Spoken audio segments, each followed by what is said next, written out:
I'm going to quickly introduce my successor. It is Mayor-elect David Holt. David will take office on April 10th as Oklahoma City's 36th mayor.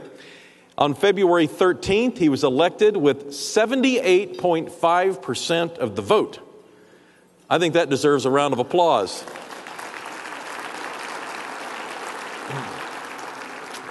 He will take office as the youngest mayor in the country of a city with 500,000 or more residents. He's the youngest mayor of Oklahoma City since 1923, the first Oklahoma City mayor to be of American Indian descent. He received his BA from George Washington University, his law degree from Oklahoma City University. He served in the White House and the U.S. Capitol, but finally got promoted to City Hall. Served as my chief of staff before spending the last 8 years in the Oklahoma Senate. There he authored over 70 pieces of legislation that became law. He is an author. He wrote Big League City, Oklahoma City's Rise to the NBA, which chronicles the Oklahoma City Renaissance, and he serves on dozens of community boards in the process. Will you please welcome to the stage David Holt? I don't think either one of us can believe that this is really happening. Well, you've got to be excited. Yes, Yeah. yes. What's it like? I mean, what do people say when they come up? They're excited, which I think is actually interesting because they're also really sad to see you leave. So it seems to be that they can hold both emotions at the same time, and I'm happy for that, and I think that's good for our city. So yeah, I'm getting a lot of positive feedback, and I'm anxious. It's, as you well know, it's less than 2 weeks away now that we'll pass the baton. It's a busy time. I'm still in the Senate. Mm-hmm. I don't know if you've heard, there's a few things going on there this week. I'm very excited. I love Oklahoma City. You helped introduce me to, what ultimately may become sort of my life's path in 2006 when I became your chief of staff. And I'm thrilled to get this opportunity to return back to City Hall, if for no other reason than to get out of the Oklahoma Capitol. It was really just my exit strategy. But no, I'm very excited. I remember my first month in office, it appeared to me that the first month was spent meeting with people who wanted to meet the new mayor. And I kept wondering, I wonder what the second month is going to be like. And the second month was people who didn't want to bother the mayor in the first month, but they wanted to meet him in the second month. And eventually, things got down to normal. But yeah. I remember there's this seeming expectation that you had to do this complete round of introductions and handshakes. And a lot of people want to get to know you better, but they also want you to know who they are. And a lot of people want the city to succeed. They want to help. They just want the mayor to tell them what they can do or what they need to do. Mm-hmm. And are you sensing that? Or is your calendar already starting to get full? Yeah, I'm embarrassed to tell people that I really can't meet with them even for a coffee for like a month or two, So it's happening, and that's okay, and that's the life I've asked for. So, but it's busy. There's no question about that. I'll be glad to get Steve Hill and Karen Fox to help me out a little bit here in a couple of weeks. I'm kind of having to do it on my own now. But yeah, this is a big city. There's 650,000 people in the city. There's 1.3 million, 1.4 million in the metro. And because all of those people sort of feel some ownership of the Oklahoma City mayor, even if they don't live in Oklahoma City. And, I spent a year making my way through those people in my campaign, but a year's not enough. I mean, I would think even after 14 years, I bet you're still seeing things and meeting people and learning about efforts in our city that are news to you. It's a big city. I used to think that I knew everything that was going on. There was a time when we knew where all the construction cranes in the state of Oklahoma were. I mean, there were so few that you knew. There's one in Stillwater, and there's one in Tulsa, and there's one over at the Health Science Center, for instance, just to give an example. Now there's cranes throughout Oklahoma and all sorts of different places. I mean, people are investing in the state.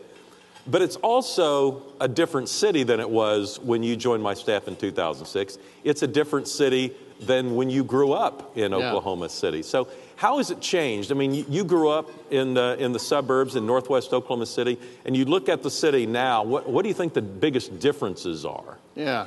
Well, first of all, I have to say, whenever you talk about our mutual upbringing in Northwest Oklahoma City, I always have this mental image that I want to share with everybody. There was a time in the mayor's life when he was still at KOCO that he had a baseball card store. Yeah, that's right. And I remember that baseball card store at Rockwell and Northwest Expressway. And I'd like to think, you wish there was a picture of it. You'd like to think that there was a day when little 10-year-old David Holt came into Mick Cornett's baseball card store in 1989 and bought, an Oral Hershiser rookie card. and the money was exchanged between two future mayors. But anyways, but your question was, how has it changed? Well, I mean, obviously, Oklahoma City is a completely different city, even from the time you took office, and certainly from the time of my childhood in the 80s. And what obviously most people in the city feel that it's a dramatically positive change.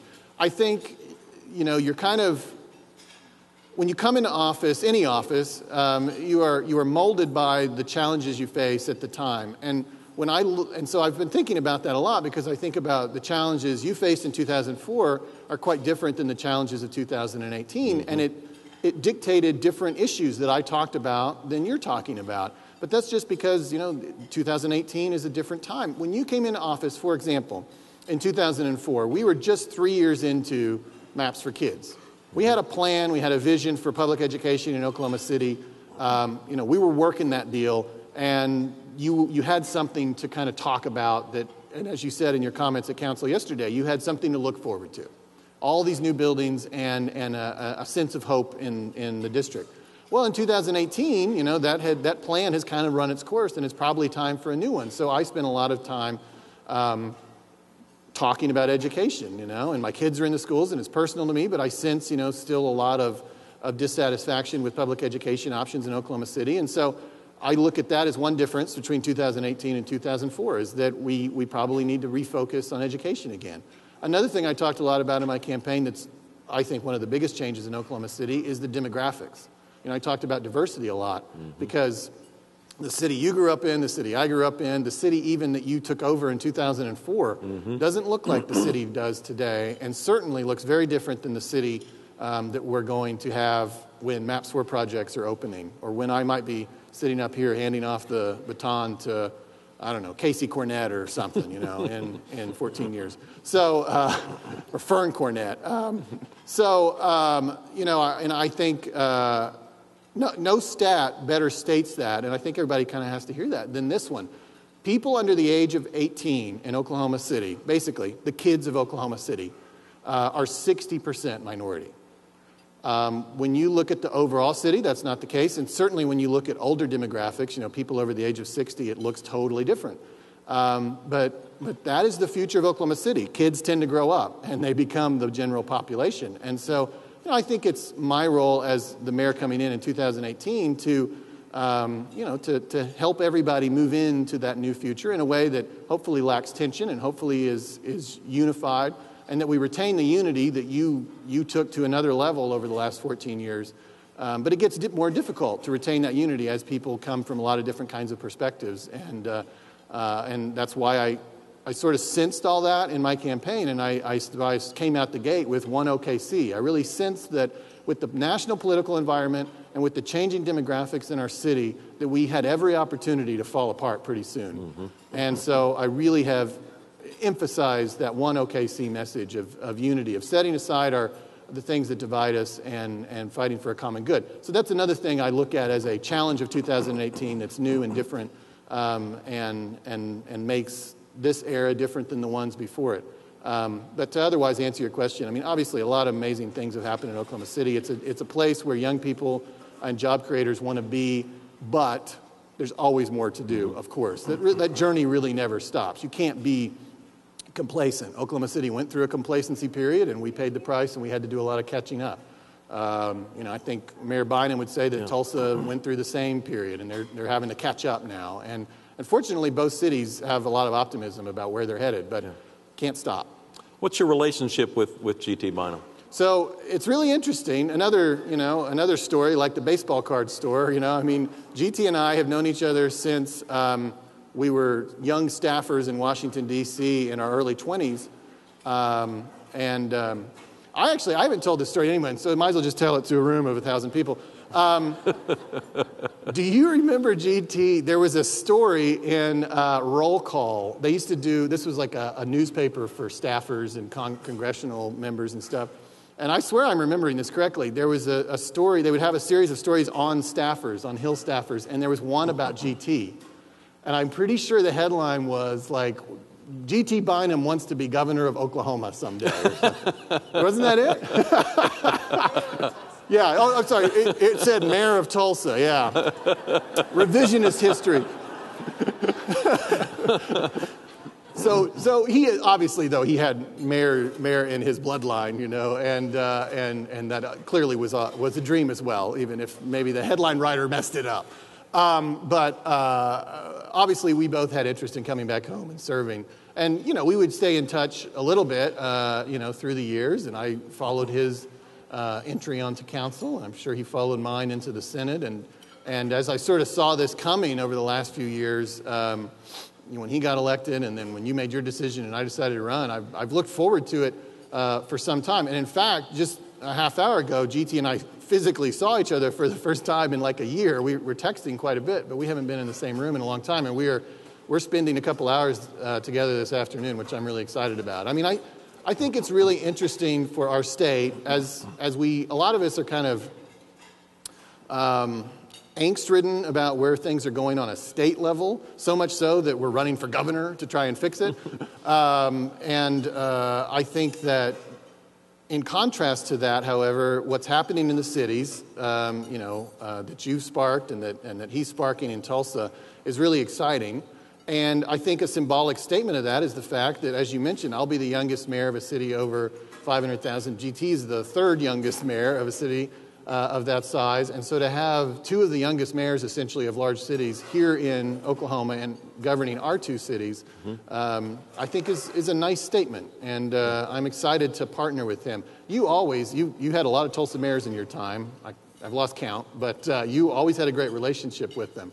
But with our longtime friendship and our sort of, I think we see the world the same ways and we're same, ages and everything. I think it's going to be a partnership between Oklahoma City and Tulsa like we've never had. I'm anxious about that. Yeah. We'll be the co-governors of Tulsa. So you're leaving the state Senate after 8 years. You have any thoughts that takeaways, things you'd learned along the way, or things you didn't know it would be the way it was? Well, the legislature will probably always be one of our challenges in the city because of its rural bent, and that is not unique to Oklahoma.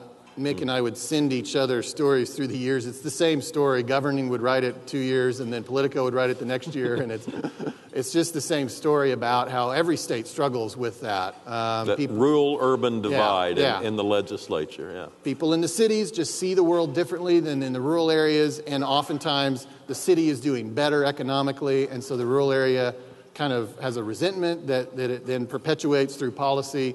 You would love to have a world where the small towns of Oklahoma would always effort to advance themselves. And I think the mayors do that. We have Mayor of Ponca City here today. I think the mayors are more optimistic and forward-looking of our cities and are trying to... Homer's here? Yeah, I saw him earlier. Yeah. Where's Homer Nicholson? Homer Nicholson, the mayor of Ponca. There he is back there. Round of applause for Homer Nicholson. Great. Okay. My experience and your experience, I'm sure, is that the mayors of their cities, they're not trying to bring Oklahoma City and Tulsa down. They're trying to bring themselves up. But their legislators are very often just trying to bring us down through policy. All we really want, and I believe this sincerely, is to be left alone by the legislature. And for them to do their basic duties, fund education, fund the services that they're largely responsible for. But we're mostly playing defense. And so that's been I don't know what I expected getting up there, but it's certainly a disappointment that so much of my time as a senator from Oklahoma City was spent stopping them from hurting us, And I can't even tell you all the stories, and I can't even remember all the things. They don't necessarily make headlines, but there were just crazy things. I mean, there was the year Aubrey, you may remember when the House, I mean, it got all the way through the House, they banned zoning in the state of Oklahoma. I mean, these are not the things we should have to worry about. We should be focusing our energy on these amazing projects that you've been talking about today. And we had to expend political capital to stop the state from banning zoning, you know. And that had made it all the way through the House. That was a vote from the governor's desk, you know. So, you know, those are frustrating things. I think on a personal level, going through that cauldron is great experience. I mean, here today, I've got this, we have, you know, the largest pay increase in state history on one hand, but it's funded by a damaging tax on our hotel industry. And I mean, those are these tough choices that you're faced with every day, and they do help you, though, those kinds of experiences to become a better public servant and a better decision maker, and maybe a better communicator of how tough those decisions are. You know, that's one thing I've tried to do as a senator that I hope to continue as mayor, is really explaining the issues to people. I find that when you take the time to explain it to them, they start to understand the world of gray that you live in and how hard these decisions are, and that maybe it's not as black and white as they thought. But you do have to take the time to communicate that, and I think that's something I learned as well. People are going to expect at some point for you to say, we're going to do this, this, and this. And no one should expect that on the first day. But at what point do you feel like you're gonna start putting your agenda into place and have a set of priorities that you hope to accomplish? Well, I tried to lay out the big picture vision in the campaign, which was staying focused on core services, police, fire, streets, infrastructure, starting the MAPS 4 conversation and leading it through. And then, as I already alluded to, coming up with an education vision and incorporating the diversity of our community into our decision making. But, you know, those are the big picture goals, you know, and then you, as you kind of allude to, then you got to start laying out what that really looks like. And yeah, I think that will come. But I always tell people, because they'll often say, well, what are you going to do on your first day? You know, as if, you know, maybe they compare it to president who does have some ability to kind of come in and write 100 new executive orders, and, you know, they replace all the cabinet and everything kind of changes. That's not the way the mayor of Oklahoma City works, as you well know. You know, you come in and you have a convening authority. You have the ability to credibly speak for the people of Oklahoma City in a way that nobody else can, but you don't have the power and authority to just make things happen. You know, I was not elected king. And you have to build these coalitions with the members of the council. We have several of them here today. You have to bring along, you know, the city staff. The city staff in our city is very influential. And though the mayor and council are the policymakers, I don't think it works if you just tell them what to do and they don't really like it. You know, I mean, I think you got to kind of bring them along. And then, of course, you have to bring along the people of Oklahoma City and the interested institutions in the city. So it takes time. And so it will play out over the coming weeks and months. But I will say this, one preview, you know, of something that I don't think two things that I don't think can wait very long. When you rolled out on this very stage, in this very room, in January of 2007, you rolled out the MAPS 3 process. And you said, here's what we're going to do. We're going to figure out what we want to do on MAPS 3, we're going to have this website, and we as a community are going to talk all about it. That was sort of a big day, I remember, in our office and in the city when we sort of formally opened that conversation. Well, it wasn't until December of 2009 when we held the vote. So it was almost 3 years ramping up from beginning of the conversation to a vote on MAPS 3. Well, in our case, blessedly, you guys passed that street sales tax and used political capital on that, and that's great for the city in that it's investing in our streets, and it also bought some time for the new mayor to get in, but not a lot of time, you know. And so if you wanted to propose something to the people of Oklahoma City that would maintain the sales tax rate where it currently is, you're going to be looking at a MAPS 4 vote in late 19, you know, which is just 18 months away. So that's probably something that I envision the mayor and the council talking to the people of Oklahoma City about pretty quickly, because you want to have a deliberate conversation. You know that there are studies and pretty pictures and things that are going to have to be produced to flesh out these concepts before a vote.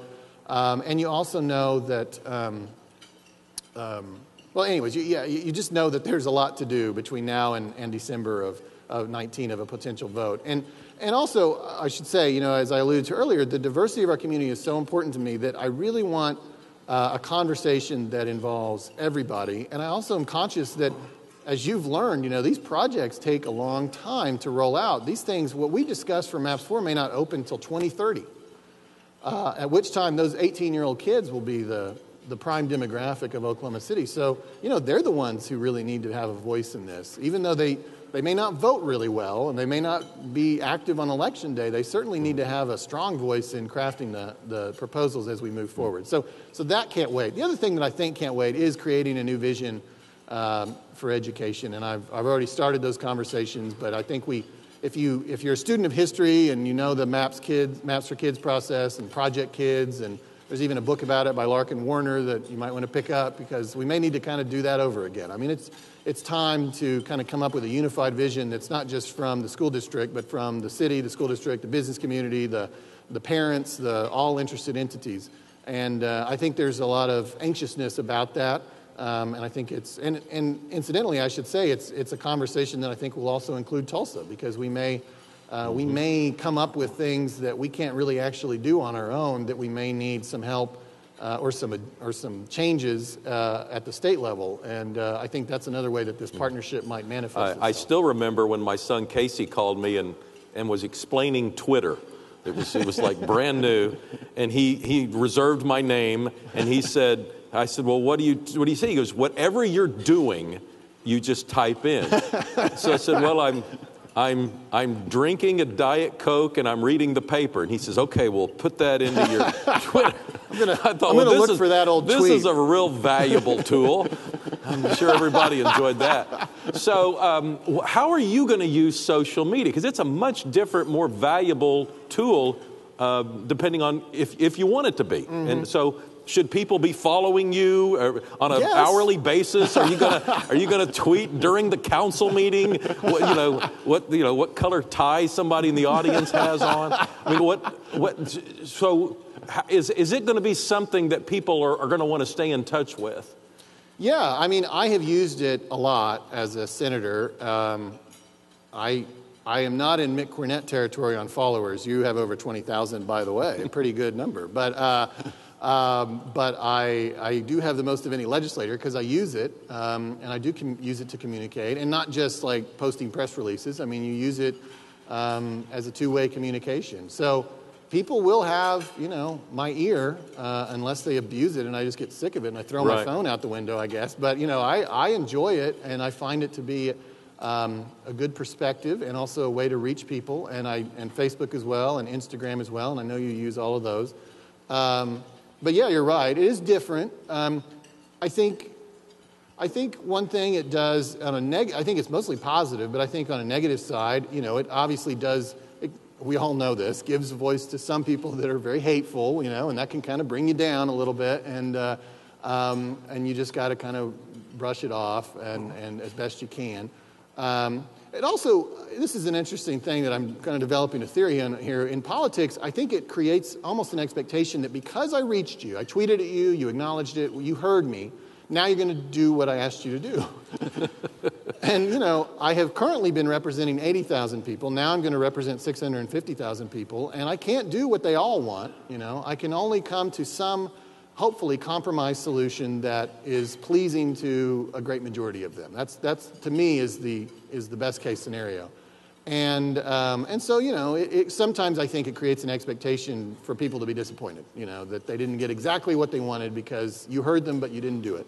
But I don't know that that's a realistic expectation. But I do think it's a very powerful thing, and I think it should be used correctly and wisely, and I won't ever embarrass us on Twitter or Instagram or Facebook. And I will say, here's one wrinkle that you certainly didn't do on your swearing-in day in 2004. We will do a 2:30. I thought, I would love everybody to be able to see the mayor's office and kind of experience it, but I don't know that that's convenient for everybody, and it's not even whether it's even practical. I mean, it's not like it's that big. So one of the things we're doing on April 10th at 2:30, I'm doing a Facebook Live tour, and I called it a virtual open house. And so it's the old-fashioned open house, just like Andrew Jackson invited everybody into the White House. I'm inviting all of you into the mayor's office through Facebook on that day. So, I mean, that's certainly a use of the technology that I think is exciting. And you're right, though. I mean, it is a different world than when you took office. But I've kind of grown up in it, so I'm comfortable with it. And by the way, despite your jokes about it, you are very good at Twitter and very comfortable with it as well. And we've all been on your campaign with you, across the state, and that wouldn't have been the case before social media. So I think it's very interesting. Yeah. Your Twitter handle is? Now, see, Casey didn't come along and reserve my name in time, so I have David F. Holt, which is my middle initial. Okay. He got Mick Cornett. David Holt is some guy in England with 150 followers. Just a total waste on him, as far as I'm concerned. But so David F. Holt is my Twitter handle. All right, David. Congratulations. Thank Good luck. You. Good. David Holt.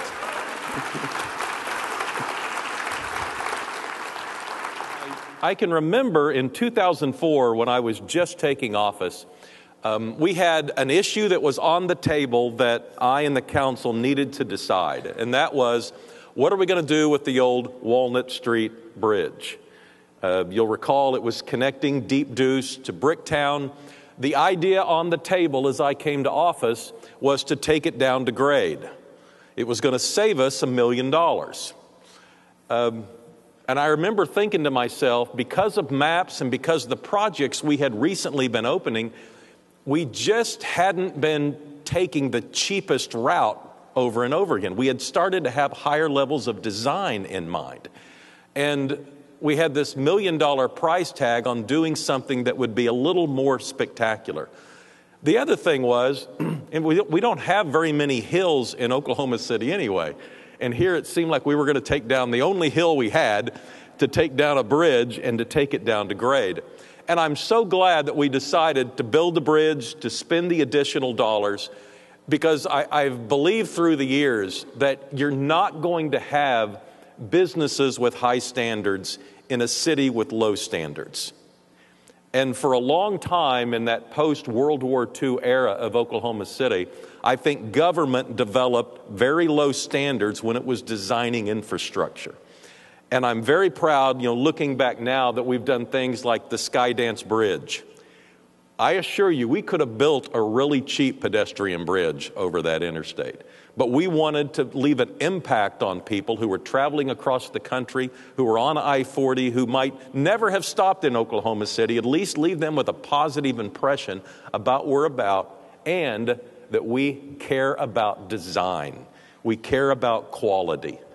And when I look at the BOK Center and coming up, it's just one more addition to the skyline that is beautiful and striking and that people notice. We have a private sector that values design, and that's really important when people start developing their images of the city.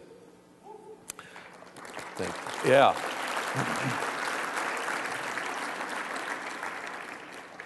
Well, I have some people to thank here as far as this organization.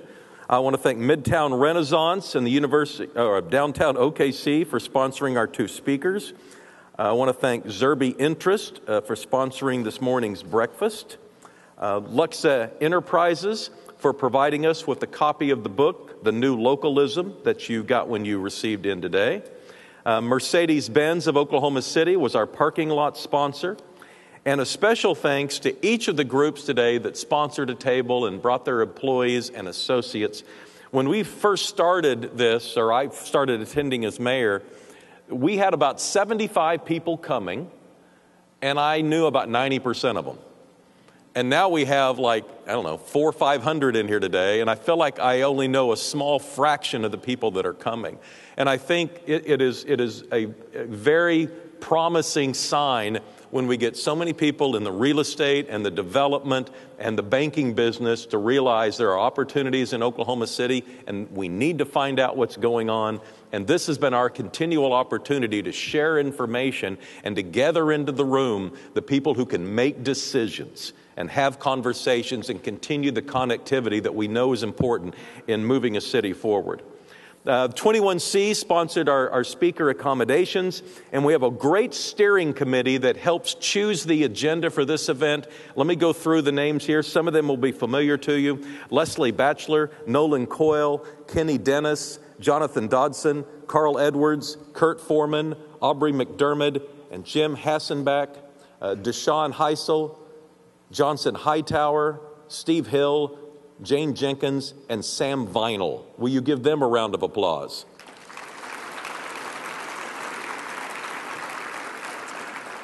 I want to thank Factor 110. They do a lot of the event coordination, and they really go above and beyond. We're not a high-paying client, and we get treated really special. So Brian Farrell and the crew at Factor 110, thank you for all the special consideration you give us and understanding how important this event is.